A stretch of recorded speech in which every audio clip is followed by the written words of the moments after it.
Hello everyone, ఇలాంటి videos మీకు ముందుగా కావాలి అనుకుంటే మా ఛానల్ని సబ్స్క్రైబ్ చేసుకొని పక్కనే ఉన్న బెల్ ఐకాన్ని క్లిక్ చేయండి. అప్కమింగ్ రివ్యూలోకి వెళ్ళిపోదాం. దామిని సీఎం అప్రూవల్ వచ్చినందుకు, కాంపిటీషన్లో గెలిచినందుకు వాళ్ళ ఫ్రెండ్స్ని పిలిచి పార్టీ ఇస్తుంది. ఇంకా ఫుల్ సౌండ్ పెట్టుకొని అలా పార్టీలో ఎంజాయ్ చేస్తూ డ్యాన్స్ వేస్తూ ఉంటుంది దామిని. కరెక్ట్గా అప్పుడే ఆనందభైరవి పూజ చేసుకుంటూ ఉంటారు. దర్శన్ ఒక బిజినెస్ కాల్లో మాట్లాడుతూ ఉంటారు. బట్ ఈ సౌండ్ వాల్యూమ్ అనేది చాలా హైలో ఉండడంతో దర్శన్కి చాలా డిస్టర్బెన్స్గా అనిపిస్తుంది. వెంటనే దామిని దగ్గరికి వెళ్ళి దామిని దామిని అని అరుస్తున్న దామినికి వినపడదు.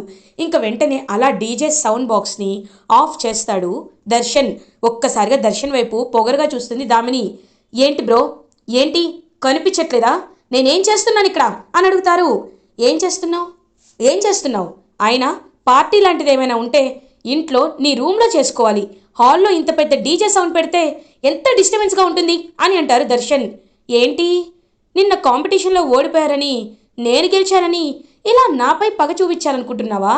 చూడు బ్రో, నువ్వెంత గట్టిగా అరిచినా నేను నిన్ను అస్సలు పట్టించుకోను. నా ఇష్టం, ఇది నా ఇల్లు కాబట్టి నేననుకున్నదే జరగాలి. దామిని అని గట్టిగా దర్శన్ అరిచేసరికి, నాన్న దర్శన్, వద్దు నాన్న, వద్దు, తనని అరవద్దు, తనపై అరవద్దు అని అంటారు ఆనందభైరవి. అది పిన్ని, అలా మీ అబ్బాయిని కంట్రోల్లో పెట్టండి, లేకపోతే నేనేం చేస్తానో నాకే తెలీదు అని దామిని అనగానే, దామిని అని గట్టిగా అరుస్తారు లీలావతి. ఒక్కసారిగా దామిని లీలావతి వైపు చూస్తుంది. అమ్మ అని అంటారు. ఏయ్, అన్నయ్యని అంత మాట అంటావా? రెస్పెక్ట్ లేకుండా మాట్లాడతావా? తప్పమ్మా దామిని. ఇన్ని రోజులు నువ్వు వాస్తుల విషయంలో కుటుంబాన్ని ఎంత ఎంత చీల్చాలని ట్రై చేసినా, కుటుంబాన్ని ఎంతలా విడతీయాలని ట్రై చేసినా నేనేమీ అనలేదు. కారణం, అది నీ ఇష్టం. కానీ పెద్దవాళ్ళకి గౌరవం ఇవ్వకుండా ఉంటాను అంటే మాత్రం నేను ఊరుకోను ఊరుకోను అని దగ్గుతూ కింద పడిపోతారు లీలావతి. ఒక్కసారిగా ఆనందభైరవి వచ్చి అయ్యో అక్క అక్క అని చెప్పి అలా రూమ్లోకి తీసుకువెళ్ళి పడుకోబెడతారు. డాక్టర్ని పిలిపిస్తారు.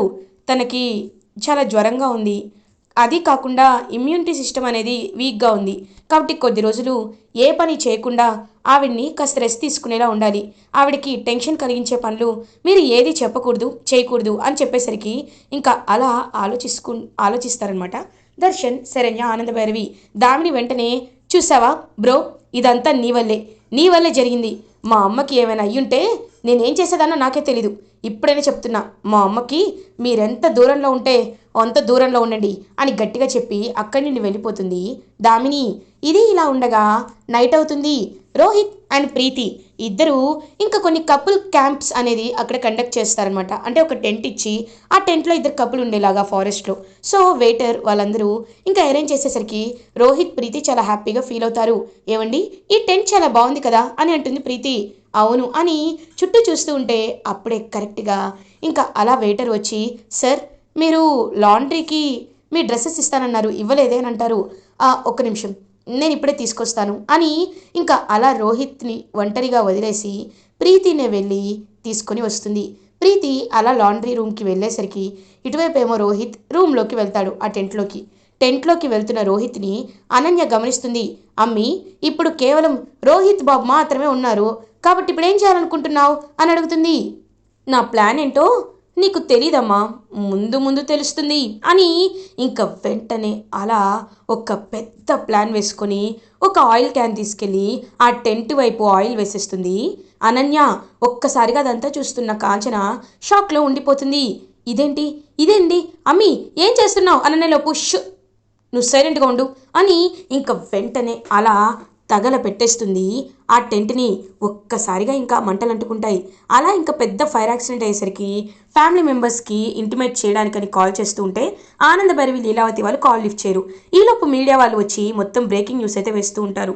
అప్పుడే కరెక్ట్గా Darshan next day morning TV on చేసి చూడగానే అందులో క్లియర్గా రికార్డ్ అవుతుంది బ్రేకింగ్ న్యూస్. ప్రముఖ రిసార్ట్స్ హెవెన్ రిసార్ట్స్లో అగ్ని ప్రమాదం చోటు చేసుకుంది.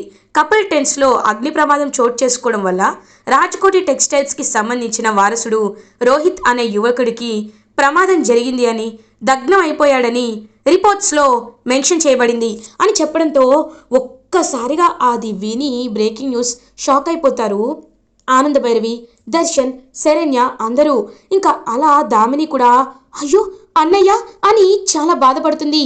ఇదంతా పైనుండి చూస్తున్న అనన్య మాత్రం చాలా అంటే చాలా హ్యాపీగా క్రూయల్గా మనిషిలా కాకుండా ఒక మనిషి కాదు ఏది కాదు పశువు కూడా కాదు అంత క్రూయల్ మనస్తత్వం పెట్టుకొని నవ్వుతూ ఉంటుంది చండాలంగా. పాపం ఆనంద భైరవి దర్శన్ శరణ్య అందరికీ ఏడుపు వస్తుంది. అప్పుడే కరెక్ట్గా లీలావతి దగ్గుతూ కిందకి రాగానే కోటేశ్వరరావు దగ్గరికి ఆనంద భైరవి వెళ్ళి బావగారు ఈ విషయాన్ని అక్కతో చెప్పకండి. అక్కకు తెలిస్తే అక్క అక్క చాలా బాధపడుతుంది. అక్క ప్రాణానికే ప్రమాదం జరుగుతుంది. డాక్టర్ గారు చెప్పారు కదా చెప్పకండి అని అంటారు. సరేనమ్మా ఆనంద అని ఏడుస్తూ ఉంటే ఆనంద ఏమైంది ఎందుకు అలా ఉన్నారు అని అడుగుతారు. అంటే అతే అక్క ఏం చెప్పాలంటే అని అంటారు. ఏమైంది అంటే బ్రేకింగ్ న్యూస్ అని వినపడింది వచ్చి చూద్దామంటే టీవీ ఆఫ్ చేసింది అని అనేసరికి ఏం లేదు అత్తయ్య గారు ఏదో చూపిస్తున్నారు అని శరణ్య కవర్ చేస్తుంది. ఆనంద ఒకసారి రోహిత్తో మాట్లాడాలనిపిస్తుంది. ఒకసారి రోహిత్కి కాల్ చేయవా అని అడుగుతారు. ఇంక వెంటనే అలా ఆలోచనలో పడుతుంది ఆనంద భైరవి. ఇప్పుడు ఎలా కాల్ చేస్తాను ఏమని చెప్తాను అని ఆలోచిస్తుంటే ప్లీజ్ ఆనంద ఒకసారి కాల్ చేయ ఆనంద అని అంటారు.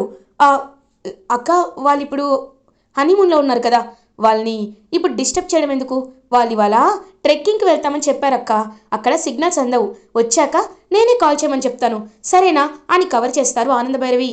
సరే ఆనంద అని ఇంకలా లీలావతి తన రూమ్లోకి వెళ్ళిపోతుంది. ఇది ఇలా ఉండగా ఆనంద భైరవి ఆలోచనలో పడి దర్శన్ దగ్గరికి వచ్చి నాన్న దర్శన్ ఇంటికి ప్రీతి ప్రీతి ఎలా ఉంది నాన్న అని అడుగుతారు. పాపం ప్రీతి ఏమో అటువైపు వెక్కి వెక్కి ఏడుస్తూ ఉంటుంది. ఇంకా రోహిత్ రోహిత్ అని చెప్పి పరిగెడుతూ వెళ్తుంటే మేడం మేడం బాడీని ఐడెంటిఫై చేయాలి మేడం డిఎన్ఏ టెస్ట్ని కండక్ట్ చేయాలి గుర్తుపట్టలేనంత విధంగా బాగా కాలిపోయింది కాబట్టి మొత్తం జరిగిన తర్వాత మీకు బాడీని హ్యాండ్ ఓవర్ చేస్తాం అప్పుడు మీరు వెళ్ళండి మేడం అని పోలీస్ చెప్తారు. పాపం వెక్కి వెక్కి ఏడుస్తూ ప్రీతి తనతో ఉన్న మెమొరీస్ని గుర్తు చేసుకుంటూ చాలా బాధపడుతుంది. ఇంకా అప్పుడే కరెక్ట్గా దర్శన్ అలా ఇంకా ప్రీతి దగ్గరికి వెళ్ళి ప్రీతిని ఇంటికి తీసుకొస్తారు. పోస్ట్మార్టం జరిగిన తర్వాత బాడీని ఇంటికి పంపిస్తామని పోలీస్ చెప్పడంతో అలా ఇంకా పాపం ప్రీతిని ఇంటికి తీసుకొస్తాడు దర్శన్ అయితే. ఇంకా అలా ప్రీతి ఇంటికి రాగానే ఎంతో బాధపడుతూ వెక్కి వెక్కి ఏడుస్తూ ఉంటే పాపం అలా ఆనంద భైరవి హక్ చేసుకొని దామిని వైపు లైక్ ప్రీతి వైపు చూస్తూ ఏడుస్తూ ఉంటారు.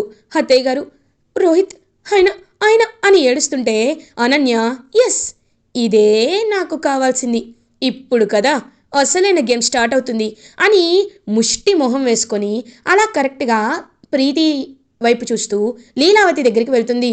అత్తయ్య గారు అని పిలుస్తుంది. ఏమైంది అనన్య ఎందుకు పిలుస్తున్నావు అని అడుగుతారు లీలావతి. అత్తయ్య గారు మీకొక న్యూస్ తెలుసా అని ఏడుస్తుంది అనన్య. ఏమైంది అని అడుగుతారు. ఆయన రోహిత్ ఆయన ఇంక మనకి లేరు అని అనేసరికి ఒక్కసారిగా షాక్ అయిపోతారు లీలావతి. ఏం మాట్లాడుతున్నావు అని అడుగుతారు. అవును అత్తయ్య గారు న్యూస్లో ఆయన వెళ్ళిన రిసార్ట్కి ఫైర్ యాక్సిడెంట్ జరిగింది అని చెప్తున్నారు. ఆయన ఇంకా లేరు ఆయన చనిపోయారు. దానికి కారణం ప్రీతినే. ఆస్తి కోసం ఈ ఇంటికి దగ్గరైంది. ఆస్తే కావాలనుకుని వెళ్ళిపోయిన అమ్మాయిని మళ్ళీ తిరిగి మీరు ఇంటికి రప్పించడమే మీరు చేసిన పెద్ద తప్పు కదా. వచ్చిన తర్వాత అందరికీ దగ్గరై మంచిదానిలా నటించి ఒంటరిగా ఉన్న రోహిత్ని చంపేసింది. ఇప్పుడు రోహిత్ చనిపోతే రోహిత్ తర్వాత ఆస్తి తనకే చెందుతుందని ఇలా ప్లాన్ వేసింది అని లేనిపోని అబద్ధాలన్నీ చెప్పి కావాలనే ప్రీతి ప్లాన్ చేసి రోహిత్ని చంపేసింది అనే ధ్యాసలో లీలావతి వెళ్ళేలా చేస్తుంది అనన్య. ఒక్కసారిగా లీలావతి షాక్ అయ్యి నా రోహిత్ అని ఇంకా పరిగెత్తుకుంటూ హాల్లోకి వస్తుంది. ఆనంద వాళ్ళు ఏడుస్తుంటే చూసి నా రోహిత్కి ఏమైంది ఆనంద ఈ అనన్య చెప్తుంది నిజమా నాకు ఏది నమ్మాలో ఏది నమ్మకూడదో అర్థం కావట్లేదు నిజమేనా అని అడిగేసరికి అక్క అది కదక్క అని పాపం ఆనంద భైరవి కన్విన్స్ చేయాలనుకుంటుంటే ప్రీతి ఏమో అత్తయ్య గారు అనేపు ఏయ్ పిలవద్దు నన్ను అత్తయ్య గారు అని పిలవద్దు ఎందుకంటే నీ వల్లే నా రోహిత్ చనిపోయాడు. ఆస్తి వద్దనుకొని వెళ్ళిపోయావు ఒకప్పుడు. రోహిత్కి కనీసం విడాకులకి ఇవ్వకుండా భరణం కింద రోహిత్ ఆస్తిని అడిగావు నువ్వు. అలాంటి క్రూర మనస్తత్వం ఉన్నదానివి మళ్ళీ ఈ ఇంటికి తిరిగి వచ్చినప్పుడే నేను నిన్ను అర్థం చేసుకోవాల్సింది. ఆనంద మంచితనాన్ని అలసిగా తీసుకొని రోహిత్ని చంపేసి ఆస్తి కోసం నాటకాలు ఆడుతున్నావా అని అడుగుతారు లీలావతి. ఒక్కసారిగా ఇంకా ఆనంద భైరవి ప్రీతి దర్శన్ శరణ్య దామిని అందరూ షాక్ అయిపోతారు. అక్క ప్రీతి ఎందుకు అలా చేస్తుందక్క ప్రీతి మారిపోయిందక్క అని అంటారు. లేదానందా లేదు నువ్వు అందరిలో మంచితనాన్ని చూస్తావానందా కానీ మంచితన ముసుగులో ఉన్న చెడ్డ వాళ్ళని కూడా మనం తెలుసుకోవాలనందా, తెలుసుకోవాలి.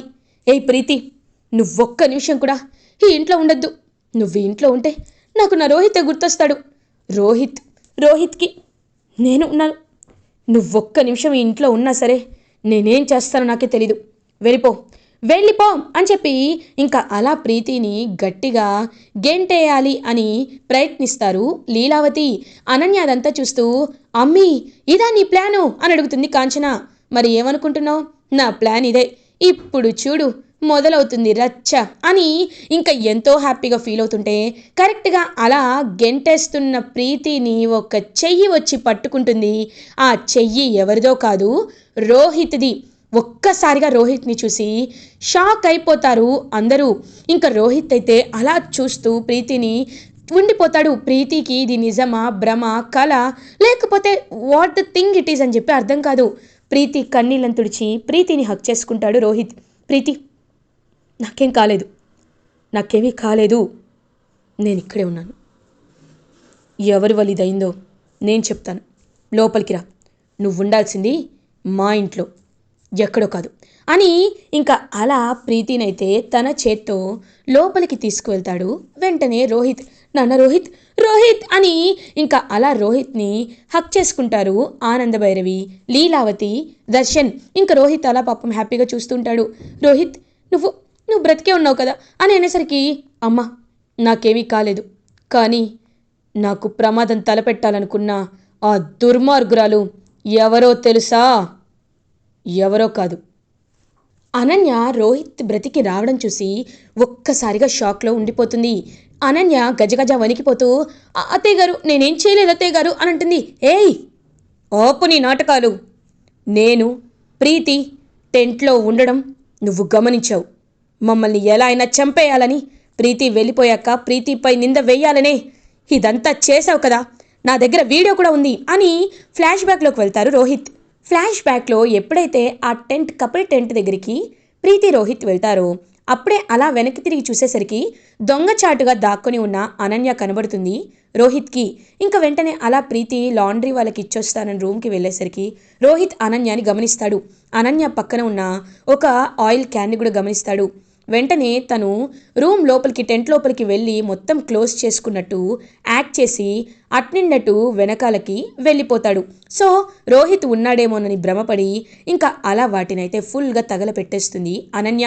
ఇదంతా వీడియో తీసుకుంటాడు రోహిత్. ఇంకా వీడియోని అందరికీ చూపించేసరికి ఒక్కసారిగా లీలావతి వచ్చి గట్టిగా చెంప పగలగొడుతుంది అనన్యది. అనన్య ఒక్కసారిగా వెళ్ళి కింద పడుతుంది. అత్తయ్య గారు, ఏయ్ ఇంకొక్కసారి నన్ను అత్తయ్య గారని పిలిచావో చంపి పాడేస్తా. ఏంటి నువ్వు ఇంటి కోడలివా? నా రోహిత్నే చంపాలనుకున్నావు? అసలు నువ్వు నీ భర్తనే చంపాలనుకున్నావు? నువ్వు ఒక భార్యవా? ఆస్తి కోసం ఎంత నీచానికైనా దిగజారుతావా?